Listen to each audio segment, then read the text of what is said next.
उत्तराखंड देख रहे हैं आप सभी। आपके साथ मैं हूं जीनत सिद्दीकी। शुरुआत करते हैं खबरों की।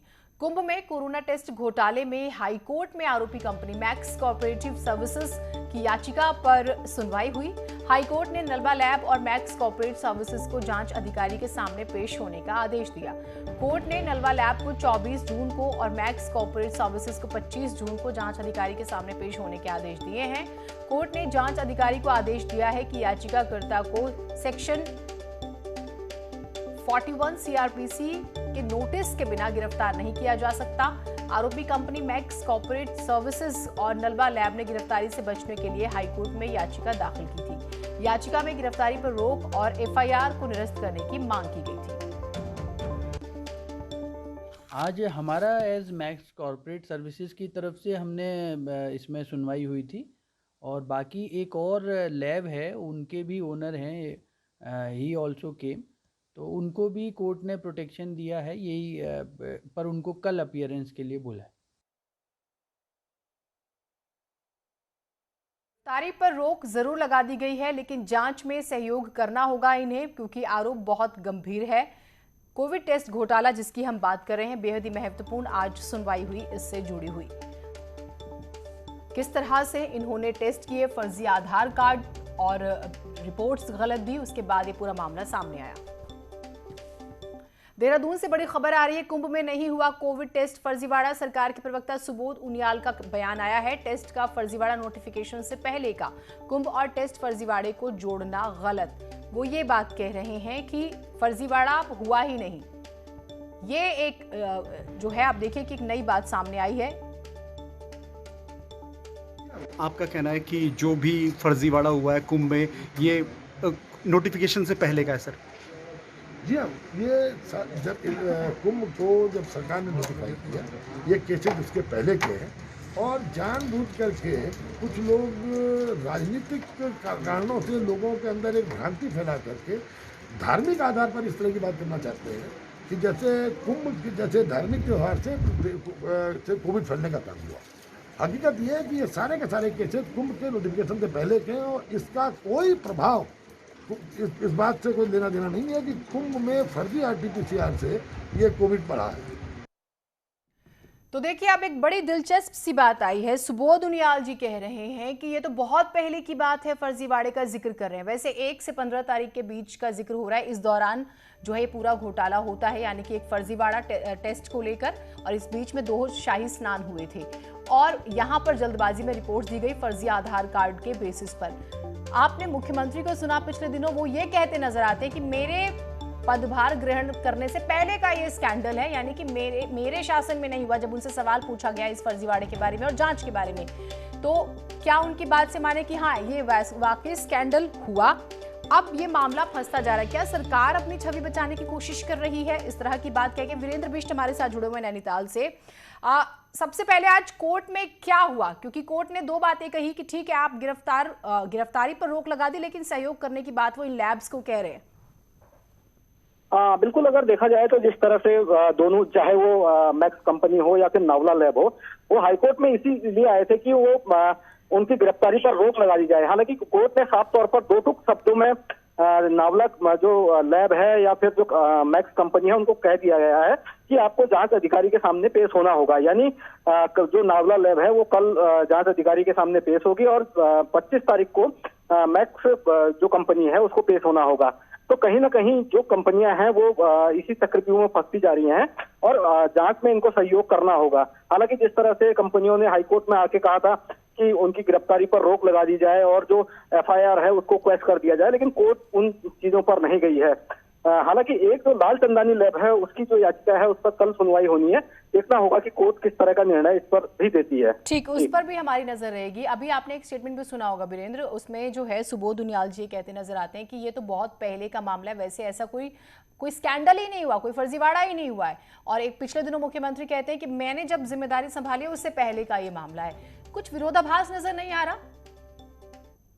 देखा जाए तो राजनीति भी हालांकि इस पूरे मामले पर होती रही है, चाहे सरकार के प्रवक्ता कुछ कह रहे हों, सरकार के जो मंत्री अन्य जो मंत्री हैं या पूर्व मुख्यमंत्री हैं वो कुछ कह रहे हैं, लेकिन कांग्रेस ने इस पूरे मसले को मुद्दा बनाया हुआ है और कांग्रेस चाहती है कि इस पूरे मामले की जांच हो और किस तरह से जो कंपनी है उसमें एक ही नंबर पर कई जांच रिपोर्टें या एक ही नंबर से कई लोगों के जांच कर दिए गए हैं, इन सारे जो फर्जीवाड़ा है उसका खुलासा हो। हालांकि हाईकोर्ट इस पूरे मसले को भी सुन रहा है और एक अन्य जो याचिका है कोविड से रिलेटेड उस पर भी आज ये सवाल उठे हैं, तो ये कह सकते हैं कि शाम तक कोर्ट कोई और ऑर्डर भी जो दूसरी याचिका पर सुनवाई अभी जारी है उस पर दे सकती है। ठीक, बहुत शुक्रिया आपका तमाम जानकारियों के लिए। तो कुल मिलाकर ये मामला यकीनन तूल पकड़ रहा है और कल जो सुनवाई होगी उस बारे में भी, उस पर भी हमारी नजर रहेगी।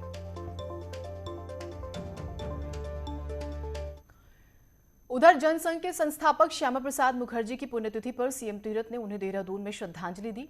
इस मौके पर सीएम तीरथ ने कहा है कि श्यामा प्रसाद मुखर्जी के एक देश एक विधान और एक निशान के सपने को प्रधानमंत्री नरेंद्र मोदी ने साकार किया।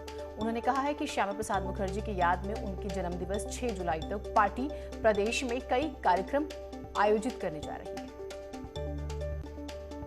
जो श्यामा प्रसाद मुखर्जी का जीवन यदि देखें तो पूरी तरह देश के लिए समर्पण और कम आयु में, और जवाहरलाल नेहरू की प्रथम गवर्नमेंट उद्योग मंत्री रहने के बाद भी उसको छोड़ते हुए और फिर जनसंघ के प्रथम अध्यक्ष रहने के बाद जम्मू कश्मीर की ओर जिस तरह उन्होंने आंदोलन किया, एक सपना जो उनका था उसको आज़ाद करना, भारत का अभिन्न अंग होने के बाद भी भारत में न होने के बाद 2 संविधान 2 विधान 2 निशान 2 कानून चला करते थे।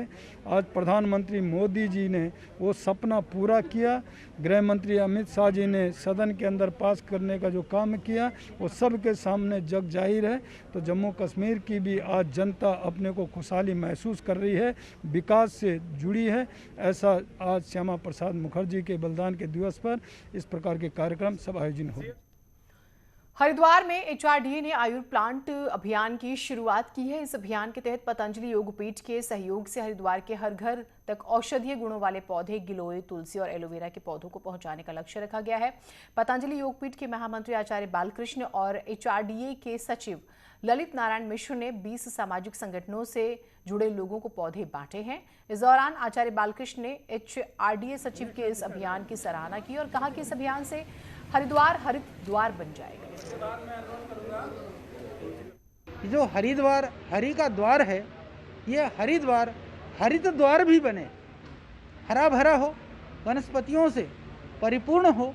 इस दिशा में एक बहुत सुंदर प्रयास है और इसका बहुत दूरगामी हमको परिणाम मिलेगा और लोगों को इससे प्रेरणाएं मिलेंगी। देखिए, शहरों में हम लोग अक्सर गमले का प्रयोग करते हैं और गमलों में कुछ पौधे उगाते हैं, लेकिन मेरा मानना है कि अगर हर घर में कुछ औषधीय पौधे रहेंगे, जैसे एलोवेरा हो गया, गिलोय हो गया और तुलसी वगैरह हो गई, तो उसका लाभ भी हमें हमारे स्वास्थ्य पर मिलता रहेगा और हमारी इम्यूनिटी बूस्टर के रूप में काम करेगा।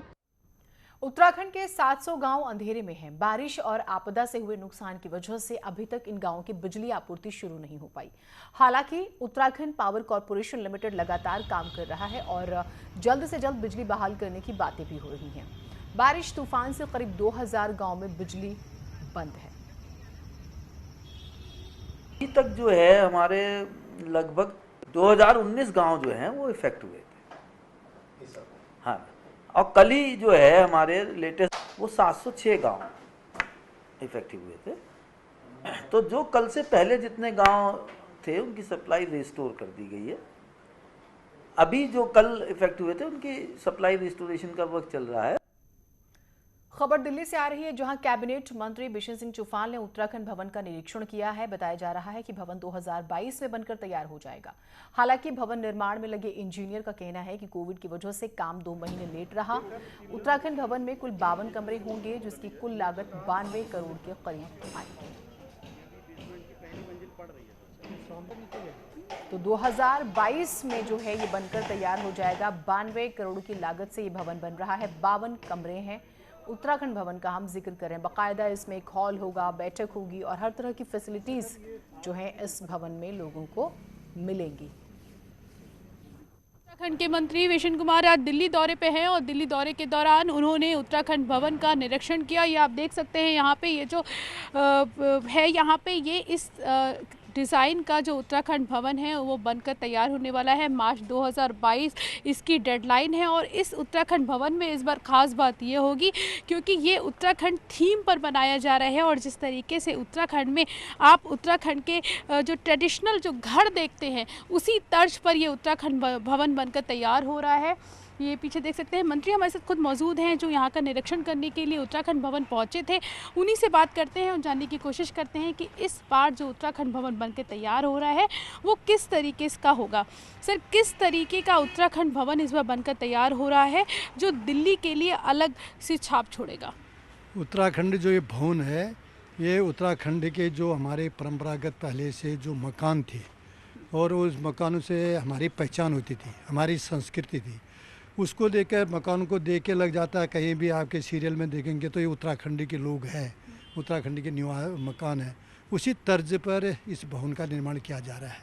इसमें उसके साथ साथ आधुनिकीकरण भी इसमें है क्योंकि इससे बाहर जो पत्थरों की दीवारों के अंदर ईंटों के बीच में गैप होगा। इसमें बिजली बहुत कम खर्च होगी, बिजली कम मात्रा में होगी तो पंखे भी कम लगेंगे, हीटर भी कम हो रहा है। बिजली की बचत के लिए बनाया जा रहा है और इसमें जो खर्चा आ रहा है टोटल इसमें ये खर्चा जो इसमें DPR बनी है वो 92 करोड़ की है। इसमें जो पैसा खर्च हुआ 25% पैसा खर्च हुआ है और 3 मंजिल हमारा बेसमेंट है, 10 मंजिल है। इसमें 57 कमरे, इसका VIP कमरे से लेकर सभी कमरे का निर्माण किया जाएगा। उसमें जो लागत है उसमें दिखाया गया है। इसमें जो पहली मंजिल में जो होंगे उसमें जो दुकानें होंगी, जो पहाड़ में हमारे परंपरागत उद्योग थे, लघु और कुटीर उद्योग थे, उसी को आजीविका का साधन था। उसी आजीविका के उससे लोग बहुत ऑर्गन के नाम से जाना जाता है। बाहर से लोग उसकी बहुत मांग करते हैं और पहाड़ पर कोई भी जाता था उत्तराखंड में तो वहाँ के जो दालें हैं, वहाँ की जो सब्जी हैं, वहाँ के जो हमारे मसाले हैं उनको लोग मंगाते थे। वो सारी चीज़ें आपको इस उत्तराखंड के भवन में जो यहाँ पर बिक्री के लिए यहाँ पर रखा जाएगा।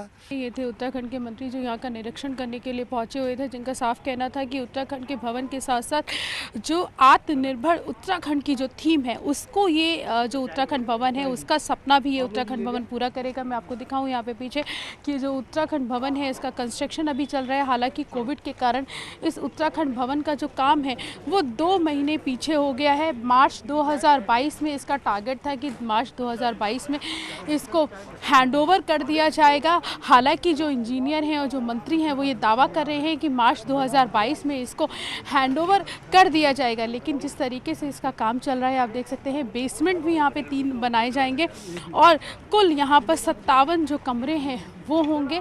और जैसे मैंने आपको बताया कि उत्तराखंड के जो आत्मनिर्भर उत्तराखंड का सपना है वो भी इस उत्तराखंड भवन में पूरा होता नजर आ रहा है। कैमरा पर्सन अनिल के साथ प्रीति श्रीवास्तव, न्यूज़ 18 दिल्ली। खबर चमोली से है जहां कर्णप्रयाग के उमा महेश्वर आश्रम के पास बंद बद्रीनाथ NH को खोल दिया गया है। भारी भूस्खलन की वजह से NH बंद हो गया था,